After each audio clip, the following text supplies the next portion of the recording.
Hey y'all, welcome to the Why Podcast, where why is always the question, and you're in the closet with Celeste Dafeu. I'm so happy to be here with y'all. So now let's get into this episode. Today's episode is one of those heart-tugging ones because if you're on a healing journey, you already know the path can be quiet, it can get isolating, and it can start to make you question, is it even worth it? So we're going to talk about that here. So for today's why does healing feel lonely?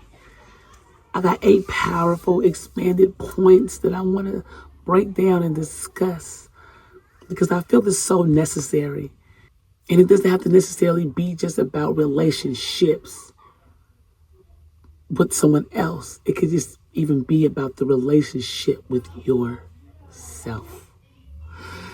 So for my first point is you're outgrowing your old circle.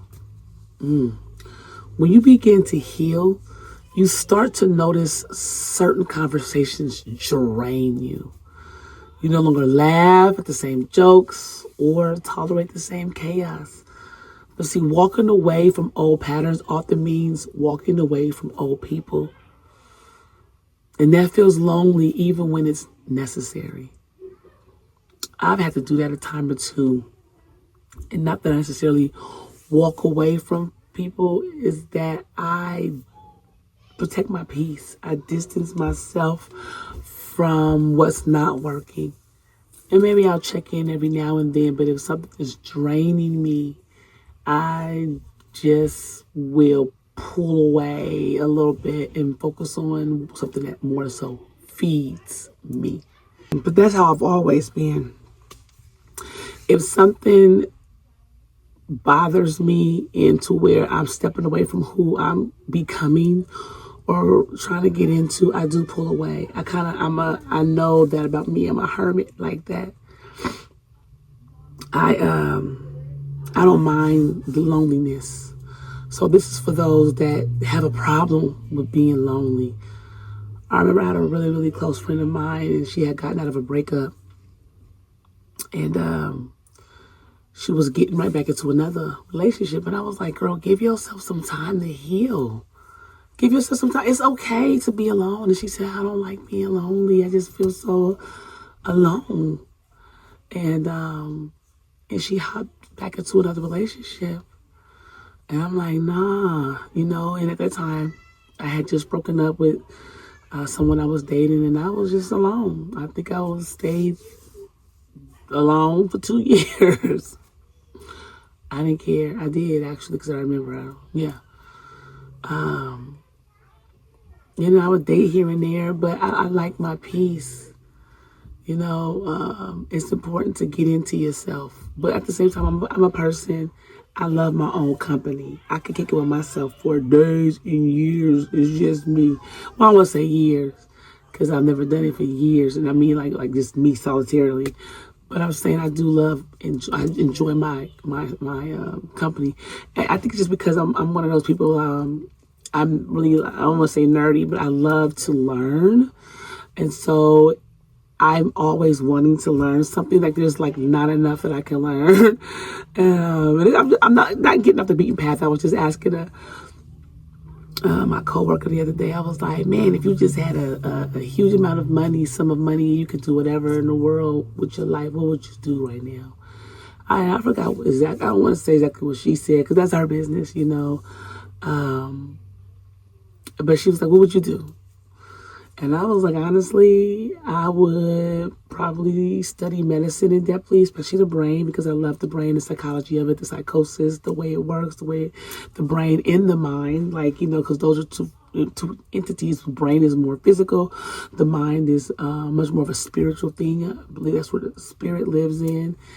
And I'm just really intrigued by it. And then I also want to study laws and languages. I said, so I can go on and on and on what I would do because but I know it would specifically focus on some kind of studying, and then I would want to be shadowing someone to learn more because that's just the way I know I'm set up. So as y'all can see, I enjoy my own company. So it's important for you to enjoy your own company. get into the things that you love. And sometimes people don't know that about themselves. Like, oh, I didn't even know I could just focus on my, hobbies or goals or desires that I have. And you really get into it. And that's me spending time by myself. And it's like, yeah, that's really just what that is. That's why I could do it for so long, because it's like, oh, I'm over here, I'm dancing, I'm over here making music, I'm over here producing music, I'm over here acting, I'm over here. I mean, I could go on like a whole list of things because I just enjoy it. Which brings me to my next point, is that you become more selective with your energy. You have to. Healing makes you more aware of how people make you feel, how your environment makes you feel. You start protecting your peace. And that means you stop showing up in places that disturb it. Because see, you want to grow. And taking a step back and stepping into you is what's going to allow you to do so. Suddenly you're not available like you used to be. And that absence can feel isolating. Maybe you're studying for something. Maybe you're getting ready for the next phase of your life. Whatever it is, you need to take that time for yourself. And it's okay to do so. And it's necessary. And future self is going to definitely thank past self for doing it. Because you're not going to become the man or woman you are today in the future until you do so right now in the present. And it's interesting. I forget what I was looking at or reading. And y'all answer this in the comments down below. Where do you live in your brain? Do you live in your past? Do you live in the present? Or do you live in the future? Because some of us don't live in the same entity of time. I used to live in the past a lot. And sometimes because of my loved ones that have passed away, I live there sometimes, reminiscing about what we used to do, laugh about, talk about, dance about, sing about, argue about, whatever the case may be. Sometimes I do live there. Whether I'm thinking about my nephew when he was a baby, every single time I listen to watch Toy Story or listening to the "You Got a Friend in Me" song, I used to sing it to him all the time. I go back to that time in 1995 and 96, 97, and all the times I've watched it with him or watched it thinking of him. Or my sister, or my late husband, or even the little time I got a chance to spend with my son that passed away. So sometimes I do live in the past. And in times I live in the present, enjoying the conversation and the company of my children and my husband. And I do that as well. And I love it. And I need to give myself more credit, because as I just said that out loud when I'm on screen talking to y'all, I realize I do live in the present. I do. I didn't think I did, because I'm always thinking about the past or the future. So I'm like, dang, I'm always living in the past or the future. I'm never just in the present. But as I'm talking to you, I'm like, no, I do live in the present.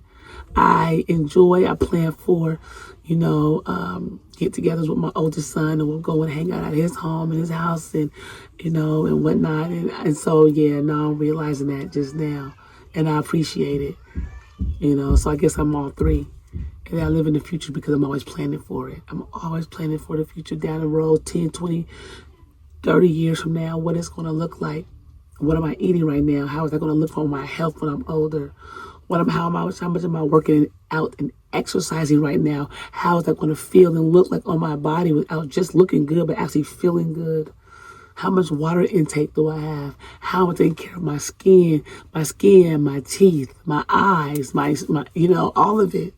So getting into yourself is so meticulous. It could be so many different things, mentally, spiritually, and physically. For my next point, not everyone understands your journey, and they're not, and it's okay. People who haven't started healing often can't relate because they have to go through their healing journey. So you don't knock them for not being there yet. Please don't. I hear too many instances of people, especially when people come into, the faith, they may say things like, well, this person still listens to secular music, or they still do secular things, that I don't agree with, and that's fine. Maybe you need to pull back for yourself and not have as much contact with that person, especially if you feel as though they're going to be a stumbling block for you. But just remember this, we all have our shortcomings. All of us do. You have those that, celebrate holidays, and you have those that don't. And the ones that don't are try to tell the other ones, hey, that's not in the Bible. It's pagan. It's not a part of the faith. God never told us to celebrate these holidays. However, the other ones feel like, oh, it's harmless. It's not a big deal. You know, would they be wrong if they say, you know what, I can't deal with you because you celebrate these pagan holidays?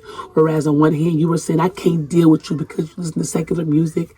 You know what I'm saying? So we have to really be mindful of understanding each other's journey and wherever we are in life. That's very important. I've seen a bunch of things pop up online about people denouncing sororities and fraternities. It's okay. Everyone has their space in life on their journey that they're saying, that they're making realizations about things, and it's not for you to judge or shun them for it, you know, or yourself. People may see things like you've changed, or why are you acting brand new? And while you have changed, it doesn't mean you're better than them. It just means you're choosing different. But that choice can make you feel misunderstood. And trust me, I'm going to tell you right now, I have been there. But I don't care. I don't care. I don't mind it. Y'all see where I'm at? I'm kicking it in the closet. I'm always in my closet, just hanging out, thinking about the past a lot of the times, or the future. Always planning for the future, and always those little things that we have to get out of our minds of the success that we want with ourselves, of what's holding us back. It takes isolation. Seeds. What is it? I forget what the terms are, but I do know before a seed can grow upward, they first have to grow downward, and they're buried in that darkness all by themselves and being watered and nurtured all by themselves, and then they start growing. They start growing downwards to get that foundation. Because when you grow upward, that foundation needs to be strong, so it is okay. And my next point is you stop ignoring red flags because you don't want to be lonely. Before healing, you might have tolerated a lot of disrespect, manipulation, emotional games, but now those things hit different. You feel it in your chest. And when you start saying no, you also start saying goodbye. When you start saying no, you also start saying goodbye to habits, to people, and sometimes to the version of yourself that accepted less. My sister just said, you got to stay out of those low vibrational areas. You got to stay away from those low vibrational people, low vibrational everything. And it goes so deep. And I know it's been used a lot. That term has been used a lot in the last couple of years, most recently. But it's true. You can feel that energy, the frequency of all of that. If it's not for you, you need to move on. Which is my next point, is that you no longer are the yes person. Stop saying yes to everything. Healing forces boundaries into the spotlight. You stop being the fixer, the overgiver, the peacemaker at your own expense, the people pleaser. But when you stop pleasing everyone, you also stop being everyone's favorite. And that shift can feel cold and lonely because you was the one that could depend on, because you were always there. Because I could always be the shoulder to cry on, and you could always be the person to go ride with me this. And hey, no, I'm not going to do that right now. I got to protect my energy and my peace. I'm growing to a different space, and that's draining me. That's why it's important to step into yourself so you can really understand what is bothering you and how you can get to a better space and place with yourself. My next point is that internal work happens in silence. Therapy, prayer, journaling, crying at 2 a.m. This is solo work. The deepest healing doesn't always happen on a stage or in a circle. You're making a deposit within yourself that you know about to work on yourself in solidarity. It happens in the private places where no one claps for you. No one is like, good job, girl. The point is, though, you keep going anyway. You got to, because you're not doing it for an audience. You're doing it for you. And you have to remember that. You can't, I think people want to feel so put on all the time because of social media. Put on. But for what? Are you really working through the healing process, or are you just acting or giving a performance? Your healing exposes other people's avoidance. As you do the work, you begin to notice who isn't. And if you feel it and hear it, your growth starts to feel like a mirror to others. And some people don't want to look. They're not ready to look at you. They're not ready to look in the mirror. They pull back. They become distant. And they even resent you for your glow up. Not because you did something wrong, but because your light reveals their shadows. Your light reveals their darkness. And I'm going to tell you what scriptures say. Darkness cannot receive the light. The light will swallow the darkness and shed light everywhere.